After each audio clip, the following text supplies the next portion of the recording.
കടിച്ചത് തന്നെയായിരിക്കും. അല്ലാണ്ട് കിടന്ന്.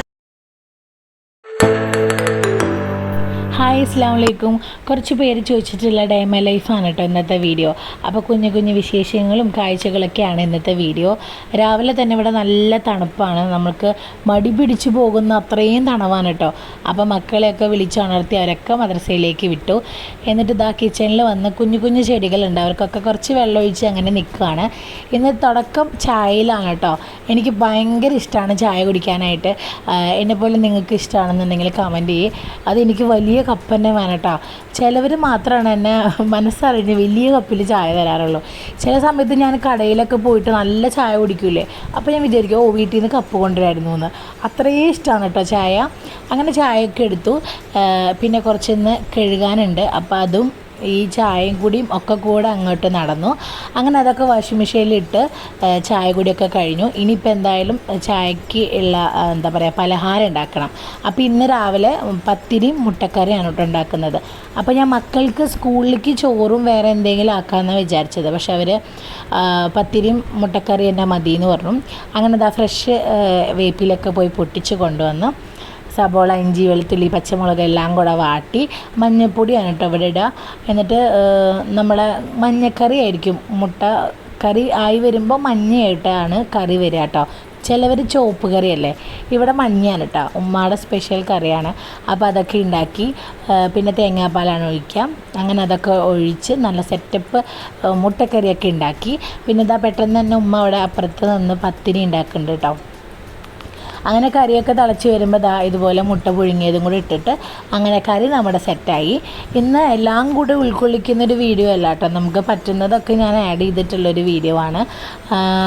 എല്ലാം നമുക്ക് അങ്ങനെ എടുക്കാൻ പറ്റില്ല, കാരണം അറിയാലോ പൊന്നൂസും ബഹളവും ഒക്കെ ആയിരിക്കും. അപ്പോൾ കറിയൊക്കെ ആയിട്ടുണ്ട്. പിന്നെ പത്തിരിയിലേക്കുള്ള പാലൊക്കെ വേഗം തന്നെ ആക്കി സെറ്റാക്കാണ് കേട്ടോ. അപ്പോൾ പടകൾ വന്നിട്ടുണ്ട്. ഇനി അങ്ങോട്ട് യുദ്ധമാണ് കേട്ടോ. നമ്മൾ പറയുന്നത് ഒന്നും ഇവർ ചെയ്യൂല, ഇവർ വേറെ എന്തൊക്കെയോ ചെയ്തുകൊണ്ട് നടക്കും. കുളിക്കാനും അങ്ങനെ എല്ലാ കാര്യവും നമ്മളിങ്ങനെ പറഞ്ഞുകൊണ്ടേയിരിക്കണം. പിന്നെ അയൺ ചെയ്യാൻ കേട്ടോ. 3 ദിവസത്തേക്കുള്ളത് തിങ്കളാഴ്ചയും ബാക്കി 2 ദിവസത്തേക്കുള്ളത് വ്യാഴാഴ്ചയും. അങ്ങനെ 2 ദിവസം ഞാൻ അയൺ ചെയ്യാറ്. അതൊക്കെ അയൺ ചെയ്ത് കഴിഞ്ഞാൽ അപ്പോൾ ഇടാനുള്ളതൊക്കെ അതുപോലെ സെറ്റാക്കി അങ്ങനെ സോഫയിൽ കൊണ്ടുവയ്ക്കും. അപ്പോൾ പിന്നെ അവർ വന്ന് കുളി കഴിഞ്ഞ് കഴിഞ്ഞാൽ ഇട്ടോളൂ കേട്ടോ. ഇത് പഴംപൊരിയാണ്.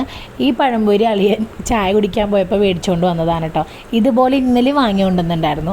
അപ്പോൾ എനിക്ക് തരാൻ പറഞ്ഞിട്ട് അളിയൻ പോയതാണ്. പക്ഷേ അളിയൻ എന്ത് ചെയ്തു, ഇത്തയുടെ മക്കൾക്കും എൻ്റെ മക്കൾക്കും മാത്രം കൊടുത്തു, എനിക്ക് കിട്ടിയില്ല. അപ്പോൾ ഇന്നത്തെ ദിവസം കുറേ അധികം പഴംപൊരിയായിട്ട് വന്നതാണ് അളിയൻ. അപ്പോൾ അതൊക്കെയും ഞങ്ങൾ കഴിച്ചു. പിന്നെ പത്തിരി മുട്ടക്കറിയൊക്കെയും ലഞ്ച് ബോക്സിലൊക്കെ ആക്കിയിട്ടോ. പിന്നെ മക്കൾ കഴിച്ചുകൊണ്ടിരിക്കുകയാണ്. പത്തിരി മുട്ടക്കറിയും കഴിച്ചിട്ടാണ് ഈ പഴംപൊരി കഴിച്ചുകൊണ്ടിരിക്കണേ. പിന്നെ ഐശുവിന് മുടി കെട്ടാനായിട്ട് നിൽക്കുകയാണ്. നമ്മൾ പറയുന്നതെല്ലാം അനുസരിക്കാമെന്ന് പറഞ്ഞില്ലേ, അതിനാണ് കേട്ടോ. അപ്പോൾ ഞാൻ നോക്കിയത് എന്തോ വികൃതി കാണിച്ചിട്ടുണ്ട്. നമ്മൾ എങ്ങനെ നോക്കിയാലും 9 മണി വരെ ഭയങ്കര തിരക്കായിരിക്കും കേട്ടോ. ഇവരുടെ സ്കൂൾ വണ്ടി വരെ 9 മണിക്കാണ്, അതുവരെ ഇവിടെ അലമ്പാണ്. അപ്പോൾ ഞാൻ വീഡിയോ എടുക്കാൻ വേണ്ടിയിട്ട് സോഫയുടെ മുകളിലാണ് ഫോൺ വെച്ചിട്ടുണ്ടായിരുന്നത്. അപ്പോൾ ചെറിയ ആൾ വന്ന് അത് നോക്കിക്കൊണ്ടിരിക്കുകയാണ് കേട്ടോ. കുറച്ച് അങ്ങോട്ട് കഴിഞ്ഞാൽ വീഴും, അത്രയും ഇതാണ്ട്. അപ്പോൾ ഞാൻ ഇറങ്ങുമെന്ന് പറഞ്ഞിട്ട് ഇറങ്ങണില്ല കേട്ടോ, അങ്ങനെ നിൽക്കുകയാണ്. പിന്നെ മോൻ അവിടെ ഉള്ള കാരണം അങ്ങനെ നോക്കി നിൽക്കണു. അപ്പം വീണ്ടും എത്തിച്ചുകൊണ്ടിരിക്കുക. അതിപ്പോൾ തട്ടിയിടുമെന്ന് പറഞ്ഞിട്ട് ഞങ്ങളിങ്ങനെ ചിരിക്കണേ കേട്ടോ. അപ്പം ഇതാണ് അവസ്ഥ. നമ്മളിങ്ങനെ വീഡിയോ എടുക്കാമെന്ന് പറഞ്ഞാൽ ഇവരൊന്നും സമ്മതിക്കില്ല. ഇവർക്കൊക്കെയും കേട്ടോ ഇനി ആ ഫോൺ അവിടെ എടുക്കാത്തടത്തോളം സമയം അവിടെ നിൽക്കും. കണ്ണാ വീഴില്ല എന്ന് ഉറപ്പുള്ള കാരണം കുറച്ച് നേരം അവിടെ നിന്നിട്ടോ. അത് കഴിഞ്ഞപ്പോൾ പിന്നെ മോൻ എടുത്തുകൊണ്ട് പോയി. വേഗം തന്നെ മുടിയൊക്കെ കെട്ടി സെറ്റാക്കി സ്കൂളിലേക്ക് വിട്ടു. അപ്പോൾ ബസ് കയറാനായിട്ട് ഇന്ന് അളിയനാണ് കൊണ്ടുവിട്ടത്. അത് കാരണം ഭയങ്കര സന്തോഷമായിട്ട് അവർക്ക്. അങ്ങനെ വന്ന് സോഫയൊക്കെ വൃത്തിയാക്കണം, ഇനി അടിച്ചു വാരണം, കുറേ പണികളുണ്ട്. അപ്പോൾ എല്ലാതും ഒറ്റയ്ക്ക് ചെയ്യേണ്ട ആവശ്യമൊന്നുമില്ല കേട്ടോ. ഉമ്മയും അമ്മായുള്ള കാരണം നമ്മൾ അങ്ങനെ അഡ്ജസ്റ്റ് ചെയ്യും. പക്ഷേ ഇന്ന് ഉമ്മാക്ക് തീരെ വയ്യ, കയ്യിൽ നീരുള്ള കാരണം ചെയ്യാൻ പറ്റുന്നില്ല കേട്ടോ. ഉമ്മയുടെ കയ്യിൽ നീരാന്ന് ഞാൻ പറഞ്ഞില്ലേ. അങ്ങനെ ഇവൻ എഴുന്നേറ്റിട്ട്, ഇത് ഇത്താടെ മോനാണ്, ഇവൻ എഴുന്നേറ്റിട്ടും അത് ഈ ക്യാമറ നോക്കിക്കൊണ്ടാണ് കേട്ടോ നടക്കണേ. എപ്പോഴും പിന്നാലെ നടക്കും ഇവളുടെ അമ്പരിമോളെ എന്ന് വിളിച്ചിട്ടാ. അങ്ങനെ ഇവളെ കുളിപ്പിച്ച് കഴിഞ്ഞപ്പോൾ ഉമ്മൊക്കെ കൊടുത്ത് ഇങ്ങനെ നിൽക്കുകയാണ്. ഇവനാണെങ്കിൽ ചായ കുടിച്ച് കഴിഞ്ഞാൽ പോകട്ടോ. ഇന്ന് അവൻ്റെ ഉപ്പ നാളെ ഗൾഫിലേക്ക് പോകണം, കാരണം അവനും പോകും. ഇതെന്താ സംഭവം എന്നറിയോ? ഇന്നലെ അളിയൻ വരുമ്പോൾ കൊണ്ടുവന്നതാണ് ഒരു പാക്കറ്റ് നിറച്ച് പടക്കം, കമ്പിപ്പൂത്തിരി, കുഞ്ഞു കുഞ്ഞു പൂത്തിരികൾ കുറേ ഉണ്ട്. പക്ഷെ അങ്ങനെയുള്ളതൊക്കെ ഞാൻ എടുത്തു, ബാക്കിയുള്ളതൊക്കെ അളിയന് കൊടുത്തു. ആരോ ഫ്രീ കൊടുത്തതാണെന്നുള്ളത് ഉറപ്പാണ് കേട്ടോ. അത്രയും അധികം ഗുണ്ടിൻ്റെ പാക്കറ്റുകളായിരുന്നു. അപ്പം അതൊക്കെ ഞങ്ങൾ നോക്കിയിരുന്നു. അങ്ങനെ അളിയൻ ഞങ്ങൾക്ക് കുറച്ച് തന്നിട്ട് ബാക്കിയൊക്കെ കൊണ്ടുപോയി. കുറച്ചെന്ന് പറഞ്ഞു കഴിഞ്ഞാൽ ഞങ്ങൾക്ക് കത്തിക്കാൻ പറ്റുന്നതൊക്കെ തന്നിട്ട് ബാക്കി അളിയൻ കൊണ്ടുപോയി. പിന്നെ അവരൊരു 10:30 ആകുമ്പോഴത്തേക്ക് ഇറങ്ങിയിട്ട് നാളെ യാത്രയുള്ള കാരണം വേഗം തന്നെ പോയി. പിന്നെ ഇന്ന് ഉച്ചയ്ക്ക് സാമ്പാറും പിന്നെന്താ ഇടിയൻ ചക്ക ഉപ്പേരിയാണ് കേട്ടോ. അപ്പോൾ അതൊക്കെ വേഗം തന്നെ ശരിയാക്കി. അപ്പോൾ ഉണ്ണീനെ ഉറക്കാൻ വേണ്ടിയിട്ട് വേഗം തന്നെ ബെഡൊക്കെ വിരിച്ച് സെറ്റാക്കി അവളെ കിടത്തി ഉറക്കി വേഗം അടിച്ചു വാരി തുടച്ചു. ഇനിയിപ്പോൾ കുളി കഴിഞ്ഞിട്ട് വേണം എഡിറ്റ് ചെയ്യാനായിട്ട്.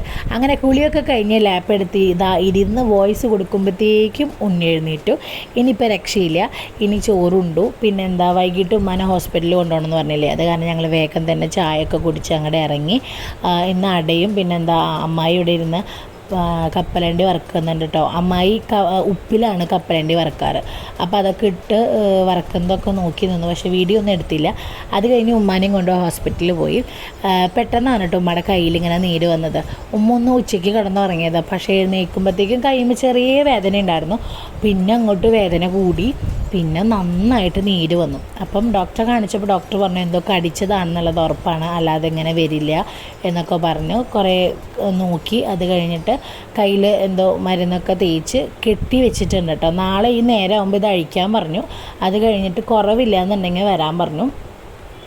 3 ദിവസം കിടന്ന് ആൻറ്റിബയോട്ടിക് കൊടുക്കണമെന്നൊക്കെ ചോദിച്ചു. ഞങ്ങൾ പറഞ്ഞു ഇവിടെ അടുത്തല്ലേ വേണ്ടാന്ന് പറഞ്ഞിട്ട് അങ്ങനെ പോന്നു. സംഭവം സീനില്ല കേട്ടോ. പെട്ടെന്ന് തന്നെ ആ ഒരു സമയമാകുമ്പോഴത്തേക്കും പിറ്റത്തെ ദിവസം അത് കുറഞ്ഞിട്ടുണ്ടായിരുന്നു. അങ്ങനെ അവിടെ 5 മണിക്കാണ് പോയത്. അങ്ങനെ ഒരു 6-7 മണി വരെ അവിടെ ഇരുന്നു. അപ്പോൾ ഇന്നത്തെ വിശേഷങ്ങൾ ഇതൊക്കെയാണ്. ഹോസ്പിറ്റലായിട്ട് അങ്ങനെ പോയി. അപ്പോൾ ഈ വീഡിയോ ഇഷ്ടപ്പെട്ടെങ്കിൽ ലൈക്ക് ചെയ്യുക, ഷെയർ ചെയ്യുക. ബൈ.